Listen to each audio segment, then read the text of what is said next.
revolving door has gone round one more time, and the wonderful Sakeena Bamful joins me in the studio. Hello, dear.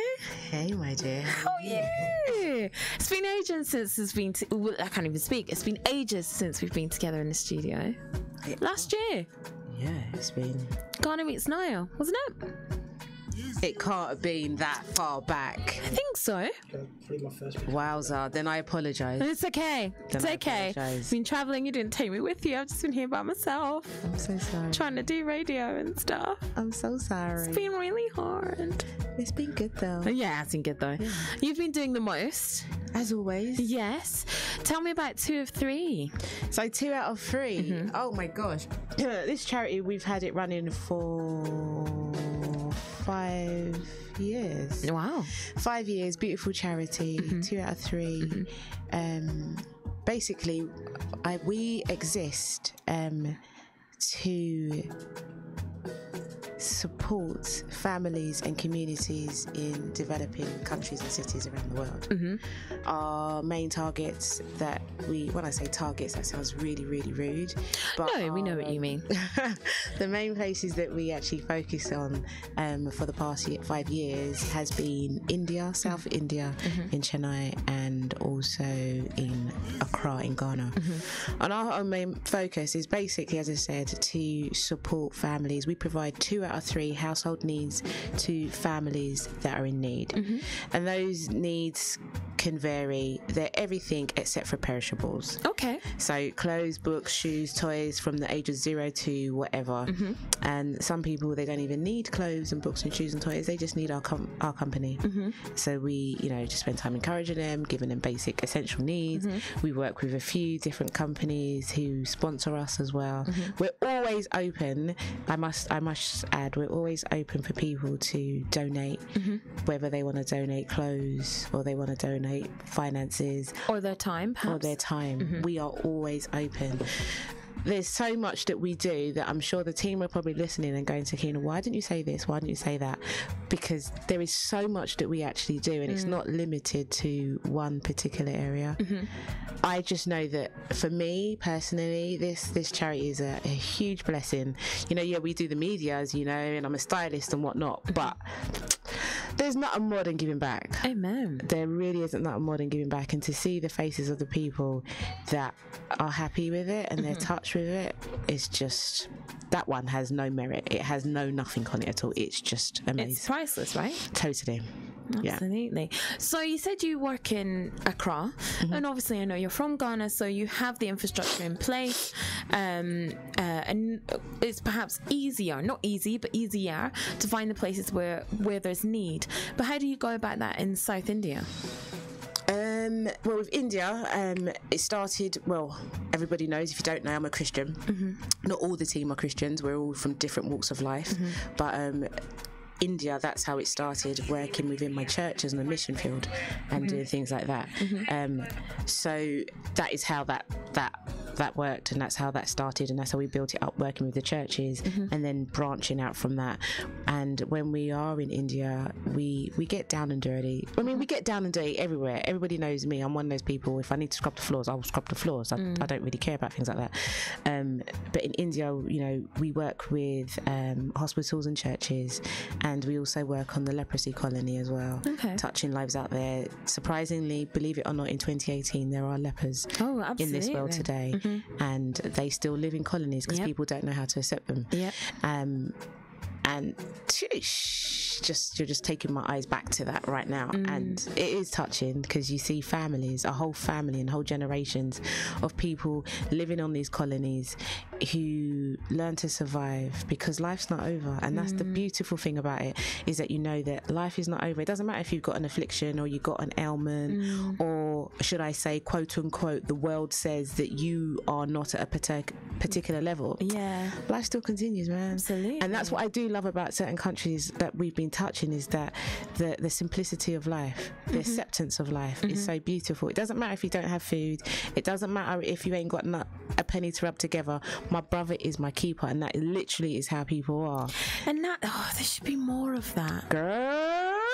More of that. Girl. If I touched a nerve there? No, but it's so true. There should be so much more of it. I don't think it should be limited to one or two people. And you know, I constantly put it out there on our social pages, and I constantly say, I love my team. I really do. I absolutely love my team. I couldn't have asked for a better team. We're always growing. So yeah, we're always looking for new soldiers. If there's any new soldiers that want to be a part of our soldier team, then fine. Yeah, of course. We're always looking for soldiers, because I love them, because their hearts are in the right place. And that's the point. Exactly. And your heart can't be in the wrong place in what we do. And I say that because we all come from our different walks of life. Some living on the street, some have lived on the street, some have lived and they've handled massive budgets and stuff for corporate companies around the world, but we all come together, we all unite to actually support people on road. And that's the thing, is that I think it takes people from all walks of life to come together and give their different expertise, as in, you know, this person might be a great handyman, this person might be great finance, this person might be a great stylist. You can all lend your skills and lend your abilities and come together and make something great. Sounded a bit Donald Trump there, but you know, lend all your different skills and come together and do something for other people, because you know, we are really blessed. We are. I mean, to hear that leprosy is still a thing, it's huge. There is medication out there for people to take that medication if they want to, for them not to be contagious and stuff like that. But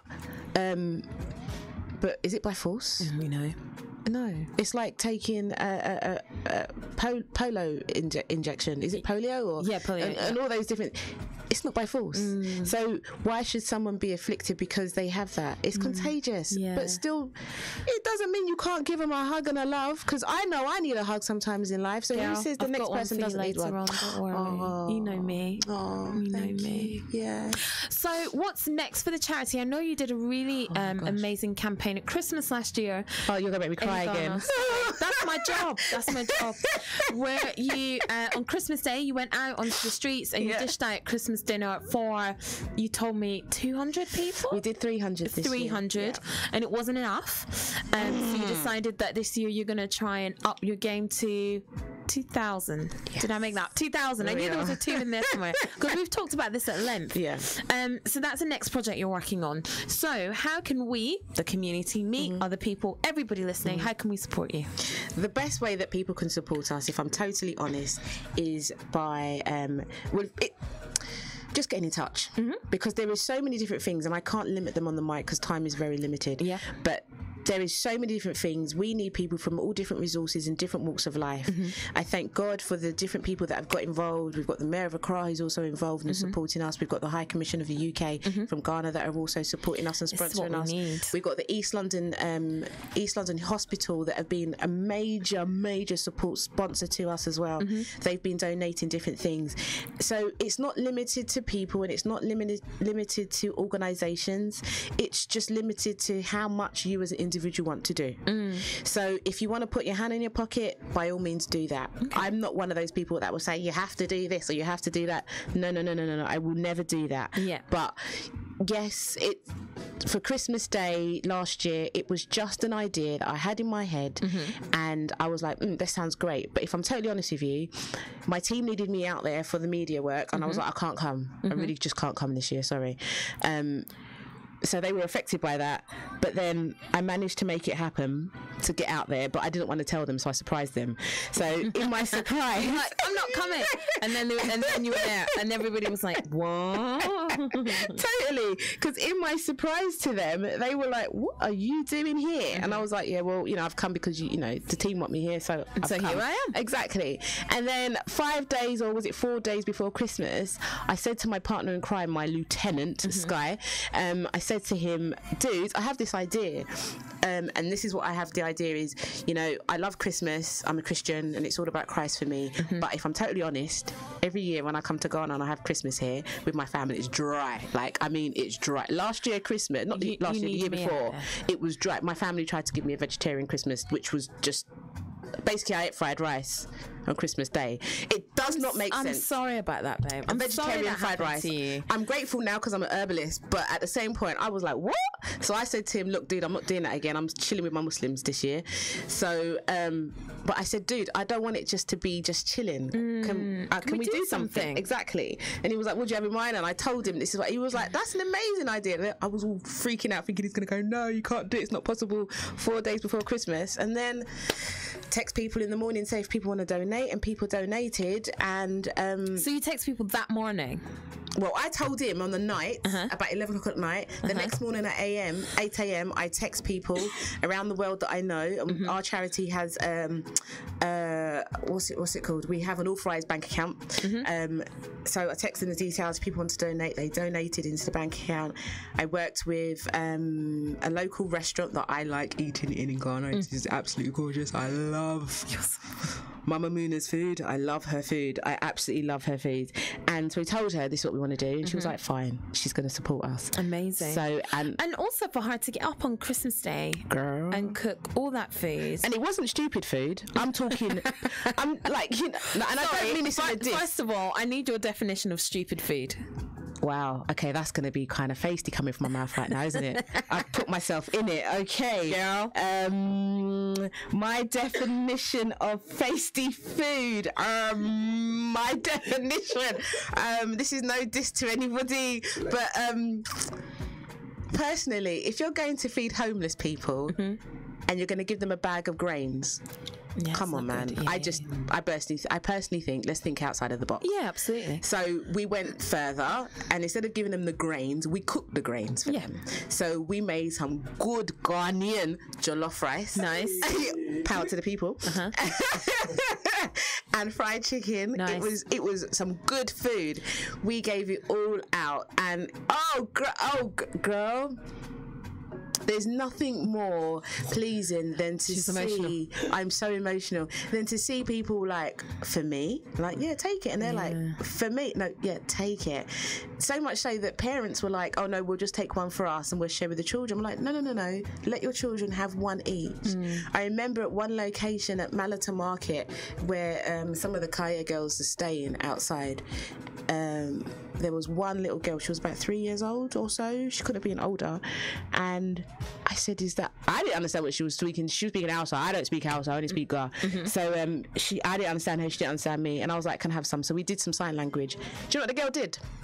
She shoveled as much rice as she could on the spoon and tried to feed me. Aww. I nearly cried, so I was like, I got to go. I had to leave the scene. I was like, and it touched me because I was like, how can someone who has nothing be so open to sharing? Girl, that is it. And that night we finished, me and the team, we sat in the car and we were driving off, and we all went, I'm hungry, man. We were like, we didn't eat today. We were like, right, is there no food in this car? We were like, of course not, because we didn't make it for ourselves. It's for people. So we made sure every grain was given to people. So we were so hungry, and then we all sat in the car and we was like, this is so successful, it was so beautiful, we have to do it again. I didn't say it, the team all said it. They were like, we've got to do this again. And I was like, wow, okay, cool. So I said, oh, okay, how many are we going to do? And no lie of a doubt, all 5 of us in the car just said 2,000 together. That's how you know. So that's all we said, right, that's it, we're going to do it. We may not have 2,000, the money to support 2,000, but we've got a year, and Christmas Day's coming. We're nearly in 6 months to go. And we're raising the finances for that. And do you know, I'm going to put it out there, probably the team are going to be like, Sakeena, why did you do that? But it's true, it only costs £1.20 to feed a beautiful plate of jollof rice and fried chicken with a drink to a homeless person. So individual. If everybody contributed a £5, you're feeding 2-3 people? Yes. That's amazing. Yes. So tell me how we can donate. So if you go to our social media pages, both on Facebook and Instagram, we are 2 out of 3, as in you spell it 2 out of, and then with the number 3 at the end. Yeah. And you can message any of the team there, or you can email us at 2 out of 3 at mail, which is not Gmail, just mail.com. And we can give you all the details. Our website, unfortunately is not up and running yet, purely because our charity number is not live. But we can find you on the socials. You can find us on the socials, and you can donate through all those different places, and Brilliant. we will give you the account details for you to be able to pay directly into those, and you'll be able to see what we do all day, every day. We are currently compiling a small little video that will be going out through the month of June. We are going to be pushing the whole feeding of Christmas Day, so you'll be seeing loads of different things. So please people, go and support us on our social media pages. Absolutely. Right now, if you go on there, you're going to be like, there ain't nothing on there, which is true. There's like 5 posts on there because the social media page the social media page has been up for like about a month. But it doesn't mean that you're not working behind the scenes. No. So go on the social media page, follow them on Facebook, drop them an email at 2out of3@mail.com. Did I get that right? That's excellent. the one. But go on the social media page and you can send a message there. And as Sakeena said, it's only £1.20 to feed a family on Christmas Day. So you know what? Donate a £5. You've fed 3 people, and that's your good deed done, right? That is awesome. That's yes. all Thank we you need. so much. Thank you so much for coming in, Sakeena. It's always good to see you. Happy birthday for last week. We'll get to that. And that was the ABN Breakfast Show on ABN Radio, London's Afropolitan radio station. Thank you so much to Sakeena Glanful for coming in, to Kalisha from African Pride Awards, to Bismarck the Joke for coming in as well, Joe Metal on the phone, Juliana on the phone as well, doing our news slot with us as well. Everybody who helped out on the show. I'm off. Yay! It's my weekend. Stay tuned because Sharon Rose is up on the Cosmo Drive from 3 p.m. I'll be back on Monday for more great music, great vibes, and great chat on the ABN Breakfast Show. ABN Radio, London.